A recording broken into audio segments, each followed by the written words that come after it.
the Tech on Demand podcast, brought to you by GROWERTALKS. Audio Files, Episode 65. How much does a greenhouse project really cost? From the April 2025 issue of GROWERTALKS magazine, written by Chris BEYTES, narrated by Bill CALKINS. How much does a greenhouse project really cost? Let's say you're a young grower ready to go it alone and start your own bedding plant business. You've acquired a piece of land and set aside some cash and arranged financing for your very first greenhouse, and you're ready to invest $500,000. You start shopping for structures, thinking that at roughly $10 per square foot, a figure you got from the grower down the street, you can afford as much as an acre, about 44,000 square feet, of greenhouse. Wow, a nice size for starting out. But wait, haven't you forgotten something? Or maybe a bunch of things, like permits, engineering, site prep, gravel or asphalt, concrete, a well, plumbing, electrical, heating, environmental controls, energy curtains, a head house, or even the labor to build it all? Anyone who's completed a greenhouse project knows that a lot more goes into it than you might think. But how much exactly as a percentage of the total cost? We asked 3 experts, Paul Golden from Prospiant, Matt Stuppy with Stuppy Greenhouses, and Jeff Warschauer with Rovero North America, to help us with the math. It was a challenge because every site and every project is unique, and their usual answer is, it depends. But we forced them to break it down into key components and what percent of the project each might be. The figures below are minimums you'll need for each category. In some cases, like site work, it could be much higher. The greenhouse structure, 20%. We told our experts we're a new grower who wants to build a gutter-connected greenhouse, double poly with polycarbonate sidewalls, tallish for a stable climate and equipment clearance, and natural ventilation. A production greenhouse primarily for bedding and holiday pots. Those criteria leave plenty of engineering variables to meet building code requirements for northern snow loads, California earthquakes, or Florida hurricanes, which can greatly impact cost. Said Paul, typically on a production range, the structure and covering is only 15 to 25% of the overall cost of the project, where it might be more like 40 to 50% of the cost of a retail project that has visual features and needs to be engineered for permits. Plus, public spaces usually need to meet additional building code requirements. Project management, general contractor, 5%. Are you handy? Many growers are and can serve as their own general contractor, saving 5% or more of a project's cost. But not everyone is equipped for that, and a slip-up by one trade can cost you tens of thousands plus lost time. Often, hiring a pro to manage your project is well worth the cost. Depending on your level of expertise and how you want to spend your time, having the right person in charge is paramount to a successful project, said Matt. Don't expect all of the companies you're working with to magically communicate and know what each is responsible to complete. Construction labor, 15%. Unless you're specifying a turnkey project, the cost of a structure just lands a pile of steel, nuts, and bolts on your property. Oh, and shipping is extra too. Yes, you can put it up yourself, and some do, either when just starting out or after growing so large they have their own construction department. But most let the experts build it. Cost varies based on complexity of the project and includes many extras beyond just workers, said Jeff, including rental equipment like scissor lifts, temporary power, and even portable toilets. A head house, 14%.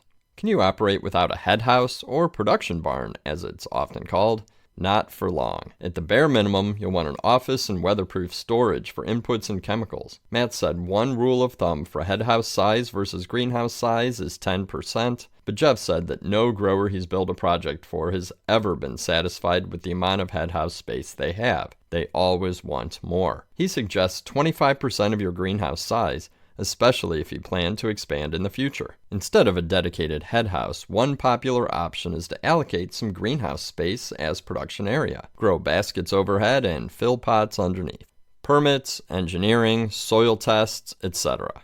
1%. It's easy to overlook the reams of paperwork required by your local building department and their associated professional fees. While some areas don't require permits for agricultural buildings, our experts know of cases in rural areas where growers have spent several years and tens of thousands of dollars on the permitting process, so check this carefully and budget accordingly. Site work, 5%. Site preparation costs can vary widely, and our experts were loath to include it in their figures. Flat land with good access and proper soil for building on? Easy. Hills, soft loam, rocks, lots of trees? Expensive. Also, do you want to prepare for Phase 2 now? Always a wise decision. Then there's water runoff management and retention, gravel or asphalt for driveways. Extensive grading and excavation can easily cost more than your structure, said Paul. A civil site review plan and soil test are one of the first steps I recommend anyone building on a new site. Concrete, 5%. At the minimum, you'll need concrete for columns and possibly sidewalks and knee walls. If you build a separate head house, and you should, it'll need concrete footers, foundation, and slab. The cost of concrete is going through the roof, in some places $200 per yard, so don't be shocked by the bill. Electrical, 7.5%. Assuming you have power at the street, you still need to get it to your greenhouse and head house. Jeff said electrical engineers will typically advise that you install a 480-volt, 3-phase service to accommodate larger motors on soil lines, irrigation pumps, and vent motors. But even with a basic single-phase system to start out with, the more equipment you have, the more you'll spend to wire it. And what about a backup generator? It may seem like a luxury, but in reality, it's cheap insurance. A power outage at a critical time could ruin your season. Irrigation and plumbing, 7.5%. Do not skimp on your water. First, you need a well, unless you have access to abundant city or pond or lake water. Then water tests from a neighbor's well if you don't yet have your own, and all the plumbing to get the water to the greenhouse. As for irrigation delivery, if you're figuring on hoses only, you're either stuck in the 1950s or are a glutton for punishment. At the minimum, you'll need overhead sprinklers, plus drip tubes for potted plants such as poinsettias. Also, fertilizer injectors and a filtration system. And storage tanks for fertilizer. Also, advises Jeff, be sure to consider the expansion needs for Phase 2 and allow space for additional tanks and equipment. Heating, 5%. Even in the warmest climate, you'll need at least some unit heaters to combat those rare but inevitable freezes. They're not expensive, but you also need the structures from which to hang them and lines for your fuel source. The further north you go, the more capacity your heating system needs, which usually means hot water heat from boilers circulated throughout the greenhouse.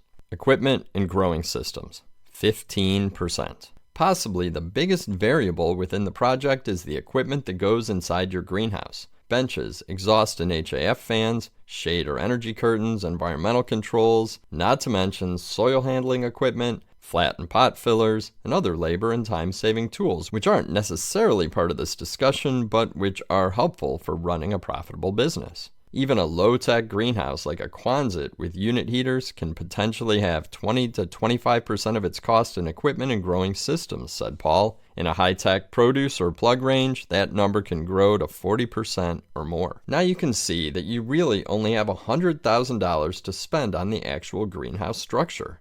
Enough for perhaps 10,000 square feet, and that's not enough space to make much money. A well-run, established greenhouse operation running year-round can gross about $20 per square foot per year. A seasonal business, maybe only $7.50. Time to reset your expectations, your budget, or both. Perhaps you can start with freestanding Quonset-style houses.